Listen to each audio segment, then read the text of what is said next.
Hello friends, तो movie को start करने से पहले अगर आपने इस मूवी का पार्ट 1 नहीं देखा तो पहले वो देख लें ताकि आपको इस पार्ट को समझने में आसानी हो, जिसका लिंक डिस्क्रिप्शन और आई बटन में मौजूद है। तो मूवी का स्टार्ट वहीं से होता है जहां से इस मूवी का पार्ट 1 खत्म हुआ था, यानी अब जॉन अपने डॉग की मौत का बदला ले चुका था। तभी हम देखते हैं कि जॉन एक बाइक वाले को जोर से टक्कर मारता है और उसका आईडी पासवर्ड लेकर वहां से निकल जाता है। फिर हम एक गिराज को देखते हैं जिसका मालिक इब्राहिम था और ये ड्रग्स का काम किया करता था। दरअसल इब्राहिम विगो का ही भाई था और अब वो कार जो लोजफ ने चोरी की थी वो इब्राहिम के पास थी, जिस पर इब्राहिम अपने आदमी से कहता है कि वो अपनी कार लेने जरूर आएगा। इब्राहिम अपने आदमी को बताता है कि जॉन बहुत ही खतरनाक आदमी है और उसने एक बार पेंसिल से 3 लोगों को मारा था। तभी हम जॉन को देखते हैं और अब वो इब्राहिम के पास आ जाता है और वो इब्राहिम से कहता है कि मुझे कोई फाइट नहीं करनी, मैं सब सुकून चाहता हूँ। इब्राहिम उसे कहता है कि तुम जिस तरह के आदमी हो तुम्हें सुकून मिलना इम्पॉसिबल है। इसके बाद वो दोनों सुलह कर लेते हैं और अब हम देखते हैं कि जॉन अपनी टूटी गाड़ी लेकर घर आ जाता है और वो अपने डॉग से मिलता है। सुबह ओरेलिया जॉन के पास आता है और जॉन उसे उसकी गाड़ी वापस करता है, जिसे देखकर ओरेलिया बहुत हैरान हो जाता है। और अब जॉन घर के अंदर आता है और जो बॉक्स उसने जमीन से निकाला था उसमें गन्स और गोल्ड कॉइन्स रखकर वापस बंद कर देता है। रात में जॉन के पास सेंटिनो नेम का एक आदमी आता है। वो जॉन से कहता है कि मुझे तुमसे एक मदद चाहिए। जवाब में जॉन कहता है कि मैं तुम्हारी कोई मदद नहीं कर सकता, मैंने ये काम छोड़ दिया है। तभी सेंटिनो उसे एक मार्कर दिखाता है और कहता है कि तुमने कसम खाई थी और अब तुम इनसे इनकार नहीं कर सकते, जिस पर जॉन कहता है कि प्लीज इसे यहाँ से ले जाओ। सेंटिनो उसे कहता है कि तुम मुझे मना करो या ना करो लेकिन तुम्हें मेरा काम तो करना होगा। जिसके बाद सेंटिनो वहाँ से चला जाता है, लेकिन जाते हुए वो जॉन के घर को उड़ा देता है। लेकिन इस वक्त जॉन और उसका डॉग बाहर थे। अगले दिन जॉन विंस्टन से जाकर मिलता है और वो बताता है कि सेंटिनो के पास वो मार्कर है और वो मुझसे किसी को मरवाना चाहता है, लेकिन मैं ये काम नहीं करना चाहता। विंस्टन उसे कहता है कि कॉन्टिनेंटल के 2 ही असूल हैं जिन्हें हर मेंबर को फॉलो करना होगा। पहले ये कि कॉन्टिनेंटल में किसी किस्म की लड़ाई नहीं होगी और दूसरा कि अगर वो माँ किसी के पास है तो तुम्हें उसका काम करना ही होगा, वरना हाई टेबल वारंट जारी कर देगी और सारे माफिया तुम्हें ढूंढ कर मार देंगे। यहाँ जॉन को इस बात का भी गुस्सा था कि सेंटिनो ने उसके घर को उड़ा दिया था। विंस्टन उसे कहता है कि पहले तुम सेंटिनो का काम करो, फिर बाद में चाहे मेरे सामने उसे मार देना, मुझे कोई फर्क नहीं पड़ता।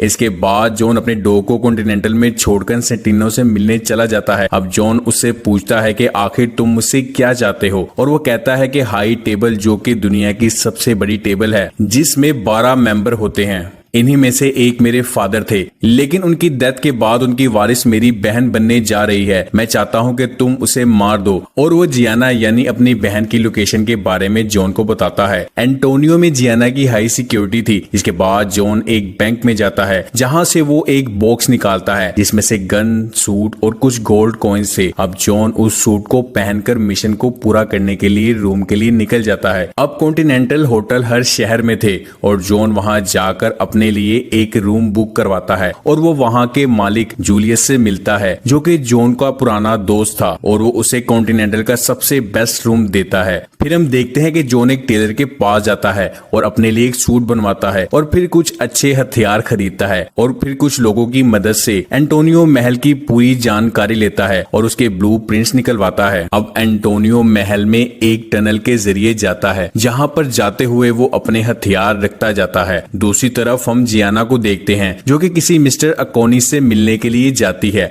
वो जियाना से इसलिए मिलने आया था क्योंकि जियाना के लोगों ने उसके इलाके पर कब्जा कर लिया होता है और उसी को वापस लेने के लिए अकोनी वहां आया था, लेकिन जियाना उसकी कोई बात नहीं मानती और उसे वहां से भेज देती है। अब जियाना बाथरूम में जाती है तो वहां जॉन भी आ जाता है। जॉन को इस तरह चुप कर आते हुए जियाना को शक हो जाता है। हालांकि जॉन और जियाना आपस में दोस्त थे। जियाना जॉन से पूछती है कि तुम्हें मुझे मारने का कॉन्ट्रैक्ट किसने दिया, तो वो बताता है कि तुम्हारे भाई सेंटिनो ने, जिस पर जियाना अपना हाथ काट लेती है और वो बताती है कि वो जो भी करती है अपनी मर्जी से करती है। जियाना की डेथ के बाद इसे कंफर्म करने के लिए जॉन उसके सर में गोली मार देता है। जब जॉन वहां से जा रहा होता है तो उसे जियाना का दोस्त काशियन देख लेता है और वो कहता है कि क्या तुम अभी भी ड्यूटी पर हो, जिस पर जॉन कहता है कि हाँ। तभी वो दोनों एक दूसरे पर गोली चलाते हैं, लेकिन खुशकिस्मती से दोनों ने बुलेट प्रूफ जैकेट पहनी हुई थी। इसके बाद सब सभी गार्ड जॉन के पीछे पड़ जाते हैं और जॉन यहाँ सभी को मारते हुए आगे बढ़ता है और उस टनल में आ जाता है जहाँ पर उसने हथियार रखे हुए थे और वो उन्हीं हथियारों से गार्ड्स को मार देता है, जिसके बाद वो एंटोनियो महल से बाहर आ जाता है। तभी कैशियन जॉन पर गाड़ी से टक्कर मारता है और वो दोनों लड़ते लड़ते कॉन्टिनेंटल होटल के अंदर आ जाते हैं, जहाँ पर जूलियस इन्हें लड़ने से मना करता है क्योंकि कॉन्टिनेंटल होटल के अंदर लड़ना या गोली चलाना मना था। अब हम इन दोनों को ड्रिंक पीते हुए देखते हैं, जहाँ कैशियन जॉन को कहता है कि जैसे ही तुम बाहर निकलोगे मैं तुम्हें मार दूंगा, लेकिन मैं कोशिश करूंगा कि तुम्हें ज्यादा तकलीफ ना हो। इस पर जॉन कहता है कि मैं भी तुम्हें यही कहने वाला था। और अब हम देखते हैं कि सेंटिनो जॉन पर ही 7 मिलियन का इनाम रख देता है और अब ये बात सारे कॉन्टिनेंट में सभी माफिया को पता चल चुकी थी और अब वहां से जाते हुए हर कोई जॉन को मारना चाहता था, लेकिन जॉन उन सभी को मारते हुए ट्रेन में पहुंच जाता है जहां वो कैशियन से मिलता है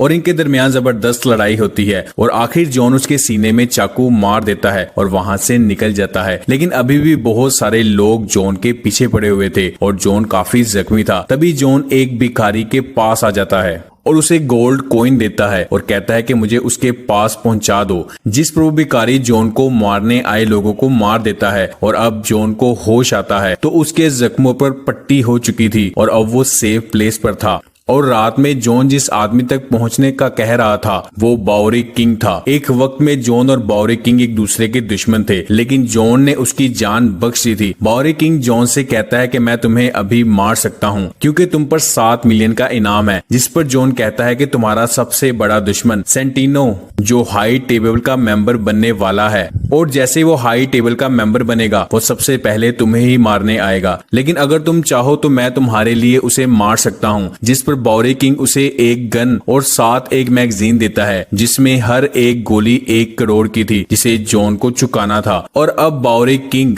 जॉन को सेंटिनो की लोकेशन के बारे में बता देता है और जॉन म्यूजियम में पहुंच जाता है और अब हमें फिर से जॉन की बहुत अच्छी फाइट दिखाई देती है, लेकिन सेंटिनो वहां से किसी तरीके से बच जाता है क्योंकि वो जानता था कि कॉन्टिनेंटल के अंदर कोई किसी को मार नहीं सकता, इसलिए वो जल्दी से कॉन्टिनेंटल के अंदर चला जाता है। और यहाँ सेंटिनो विंस्टन से मिलकर जॉन की मेंबरशिप को काटने के लिए कहता है, लेकिन विंस्टन कहता है कि जॉन ने कोई भी रूल नहीं तोड़ा तो मैं उसकी मेंबरशिप नहीं काट सकता। तभी वहां जॉन भी आ जाता है, लेकिन विंस्टन उसे यहाँ से जाने के लिए कहता है, लेकिन जॉन के सर पर खून सवार था, इसलिए वो कॉन्टिनेंटल में ही विंस्टन के सामने सेंटिनो को गोली मारकर उसे जान से मार देता है और फिर वापस अपने घर पर आ जाता है जहाँ उससे मिलने कॉन्टिनेंटल का रिसेप्शनिस्ट चैरन आता है और वो उसे कहता है कि विंस्टन ने तुम्हें बुलाया है। विंस्टन कहता है कि तुमने कॉन्टिनेंटल में सेंटिनो को मारकर बहुत बड़ी गलती की है और अफसोस कि मैं तुम्हारे लिए कुछ नहीं कर सकता और अब हर कोई तुम्हें मारने के लिए आने वाला है। जॉन कहता है कि मैं सभी का मुकाबला करने के लिए तैयार हूँ और इसी के साथ इस मूवी का एंड हो जाता है।